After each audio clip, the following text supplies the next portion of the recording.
નમસ્કાર મિત્રો, વાર્તા સાંભળવા માટે આવ્યા છો? ચાલો વાર્તાની શરૂઆત કરી।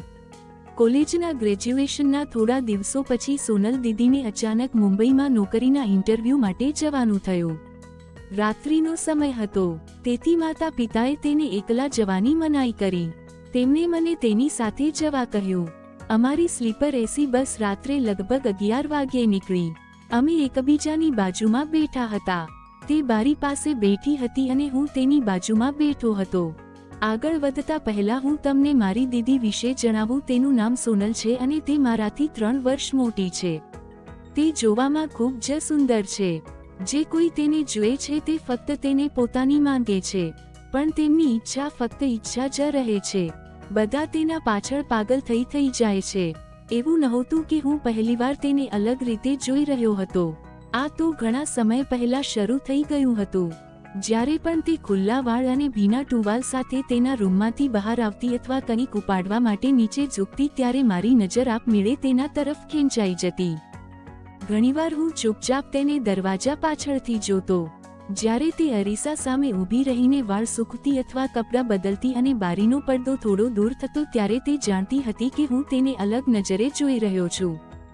ઘણીવાર તે જાણી જોઈને એવા કપડાં પહેરતી કે હું બેચેન થઈ જતો અને હું ખૂબ જ મુશ્કેલીથી મારી જાતને કાબૂમાં રાખતો। જ્યારે મારી નજર તેના પર રહેતી ત્યારે તે મને હળવું સ્મિત આપતી, જાણે તે મને વધુ ઉશ્કેરી રહી હોય। ક્યારેક જ્યારે તે મારી સાથે ખૂબ નજીકથી વાત કરતી ત્યારે મને તેની આંખોમાં એક વિચિત્ર હાવભાવ દેખાતો। આ બધું ધીમે ધીમે વધુને વધુ સ્પષ્ટ થતું ગયું। ક્યારેક તે ભૂલથી એટલી બધી ઝૂકી જતી કે મારી નજર સામે બધું સ્પષ્ટ દેખાતું। ઘણીવાર તે ટૂંકા શોર્ટ્સ પહેરતી અને એવી રીતે બેસતી કે મને તેમની વચ્ચેની ઝલક મળી જાય। આ બધું એટલું વારંવાર થવા લાગ્યું કે હવે તે અકસ્માત નહીં પણ જાણી જોઈને બનાવેલી રમત જેવું લાગતું। બસ ચાલી રહી હતી અને તે થોડી ગભરાયેલી દેખાતી હતી। તેથી મેં હળવેથી તેનો હાથ પકડીને પૂછ્યું, શું થયું દીદી? તેણીએ મારી સામે જોયું અને સ્મિત કર્યું અને કહ્યું, કંઈ નહીં, હું ઇન્ટરવ્યૂને કારણે થોડી ટેન્શનમાં છું। પછી અમે બંને વાત કરવા લાગ્યા, કેવી રીતે તેને આ નોકરીની ખૂબ જરૂર છે। તે ઘર સંભાળવા માંગે છે। થોડા સમય પછી તેણે મને પૂછ્યું, શું તમારી કોઈ ગર્લફ્રેન્ડ છે અને તમે તે બધું કર્યું છે કે નહીં? હું થોડો શરમાયો પણ સાચું કહ્યું, ના દીદી, મને આજ સુધી કોઈ ગર્લફ્રેન્ડ નથી। થોડીવાર ચૂપ રહ્યા પછી તેણે કહ્યું, હું કોલેજમાં કેટલાક છોકરાઓ સાથે વાત કરતી હતી પણ ક્યારે કોઈને મારી નજીક આવવા દેતી નહોતી। ન તો હું તેમના પર વિશ્વાસ કરતી હતી, ન તો મને એવું કરવાનું મન થતું હતું। થોડીવાર પછી બસ એક ઢાબા પાસે ઊભી રહી। તેણે થોડી ખચકાટથી મારી સામે જોયું અને ધીમેથી કહ્યું, મારે વોશરૂમ જવું છે, પણ મને એકલામાં થોડો ડર લાગે છે। મેં ઝડપથી કહ્યું, હું તમારી સાથે આવીશ। હું ને દીદી બંને નીચે ઉતર્યા। અંધારું હતું પણ ઢાબામાંથી લાઇટો અને કેટલીક સ્ટ્રીટ લાઇટો દેખાતી હતી। તે ક્યાં જઈ શકે તે જોવા માટે આસપાસ જોવા લાગી, પણ તેને કોઈ સ્પષ્ટ જગ્યા દેખાતી ન હતી। તેના ચહેરા પર થોડી ગભરાહટ હતી। મેં પૂછ્યું, તમે અહીં રાહ જુઓ, હું જોઈશ કે મને કોઈ યોગ્ય ખૂણો મળે છે કે નહીં। થોડીવાર પછી મને એક ખૂણો મળ્યો, જ્યાં થોડું અંધારું હતું। તેમાં થોડી ઝાડીઓ પણ હતી। મેં તેને ઈશારાથી બોલાવીને કહ્યું, દીદી અહીં આવ, કોઈ તને જોશે નહીં। તે ખટકાટ સાથે ત્યાં આવી પણ હજુ પણ થોડી ડરી ગઈ। ધીમે ધીમે તેણે મારી તરફ જોયું અને કહ્યું, તું અહીં નજીકમાં ઊભો રહે, ઠીક છે? તેનાથી મને થોડો આત્મવિશ્વાસ મળશે। મેં હસીને માથું હલાવ્યું અને તેની ખૂબ નજીક ઊભો રહ્યો, જેથી તે સુરક્ષિત અનુભવે। તે બેઠી પણ જ્યારે મેં પાછળ જોયું ત્યારે મને બધું સ્પષ્ટ દેખાતું હતું।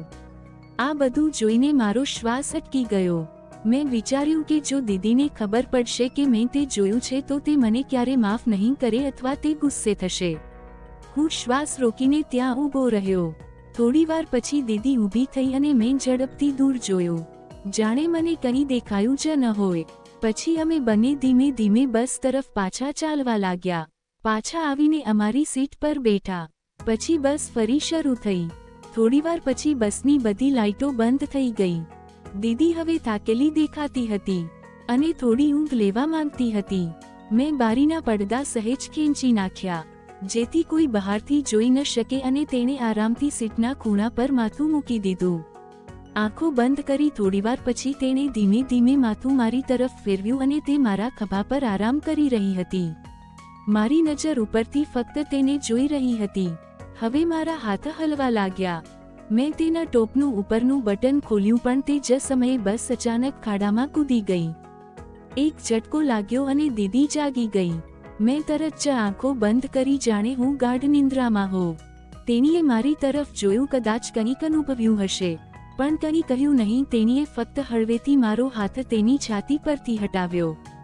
તેના ટોપના બટનો ફરીથી બંધ કર્યા અને ઊંડો શ્વાસ લઈને ફરીથી મારા ખભા પર માથું મૂકીને સૂઈ ગઈ. બસ સવારે 7 વાગ્યાની આસપાસ મુંબઈ પહોંચી. બહાર હળવું ધુમ્મસ અને ઠંડી હતી. અમે બંને ટેક્સી લીધી અને એક નાના લોજ તરફ રવાના થયા, જે અગાઉથી બુક કરાવેલું હતું. ઓફિસથી બહુ દૂર ન હતું. લોજ પર પહોંચતાની સાથે જ અમે રિસેપ્શન પર ચેક ઇન કર્યું. પોતાના માટે એક રૂમ લીધો. રૂમ સાદો હતો પણ સ્વચ્છ અને ખાનગી હતો. અમે બંને અમારી બેગ રાખી અને પછી દીદીએ કહ્યું, હું થોડી ફ્રેશ થઈશ. આખી મુસાફરી થકવી નાખનારી હતી. મેં માથું હલાવ્યું અને તે વોશરૂમ તરફ ગઈ. હું ત્યાં બેડ પર બેઠો. મેં બારી બહારના દ્રશ્યને જોવાનું શરૂ કર્યું. થોડી વારમાં અંદરથી સ્નાનનો અવાજ આવવા લાગ્યો. દીદી ક્યારેક સ્નાન કરતી વખતે ગુંજી ઉઠતી હતી. તેનો અવાજ રૂમમાં ફેલાઈ જતો હતો.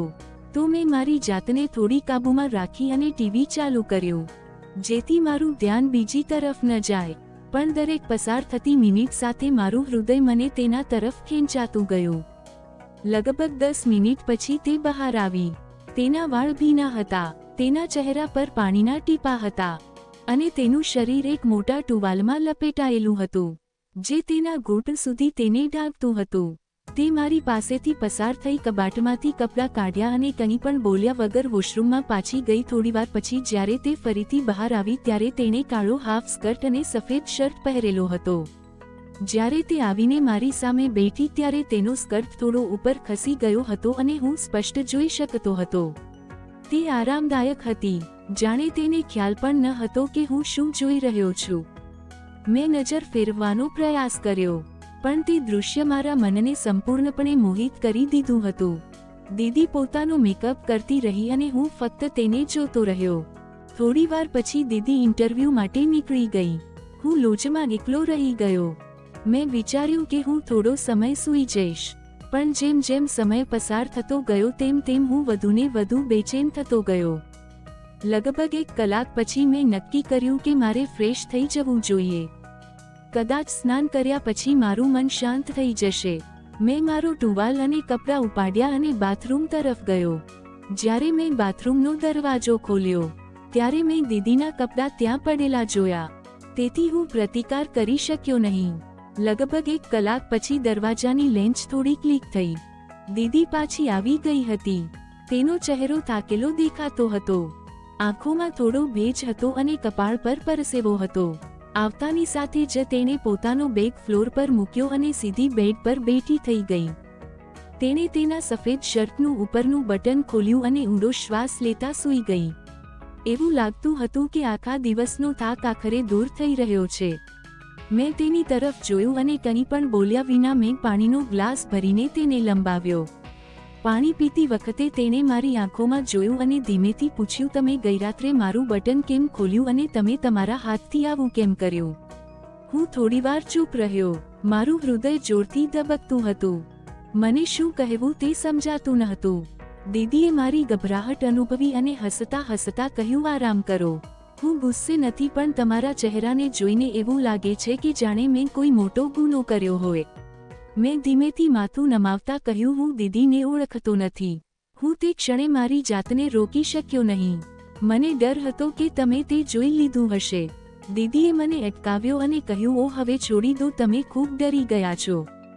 ચાલો આ વાતચીત અહીં જ પૂરી કરીએ. બાય ધ વે, મારી ગરદન ખૂબ દુખે છે. શું તમે તેને માલિશ કરશો? મેં આશ્ચર્યથી તેની તરફ જોયું. તે પલંગ પર આગળ બેઠી તેના વાળ બાજુ પર ખસેડ્યા અને તેને મારી તરફ પીઠ ફેરવી. મેં થોડો ખચકાટ સાથે તેના ખભા પર મારો હાથ મૂક્યો અને ધીમે ધીમે માલિશ કરવાનું શરૂ કર્યું.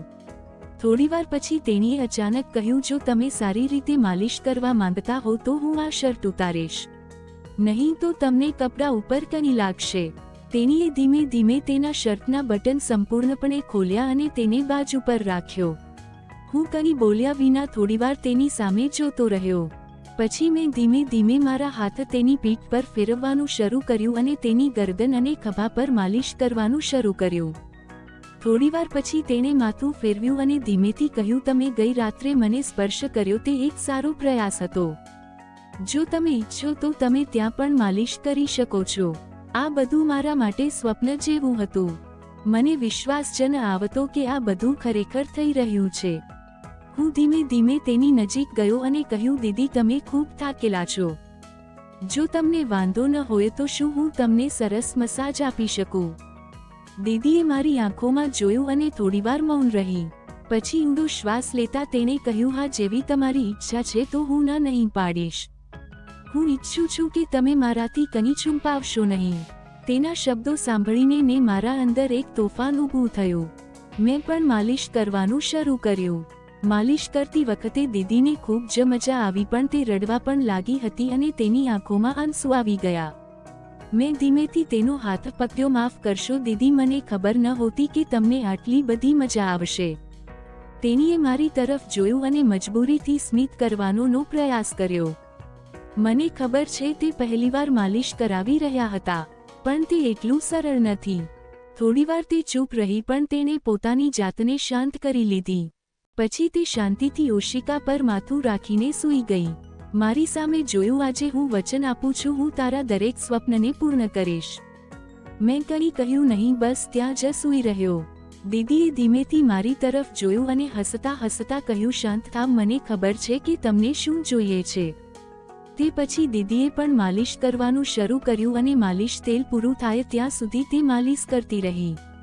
તે પછી દીદી પણ ત્યાં જ સૂઈ ગઈ. મને શરમ આવતી હતી, પણ દીદીની આંખોમાં એક તોફાનીની ચમક હતી. મુંબઈથી આવ્યા પછી મારી ખુશીનો કોઈ પાર ન હતો અને જ્યારે પણ મને તક મળતી હું દીદીને માલિશ કરતો. આ એક એવી વાર્તા જે રહસ્યો, લાગણીઓ અને પ્રશ્નોથી ભરેલી હતી. આવી જ વાર્તા સાંભળવા માટે ચેનલને સબસ્ક્રાઇબ અને વિડીયોને લાઇક કરજો દોસ્તો. ધન્યવાદ.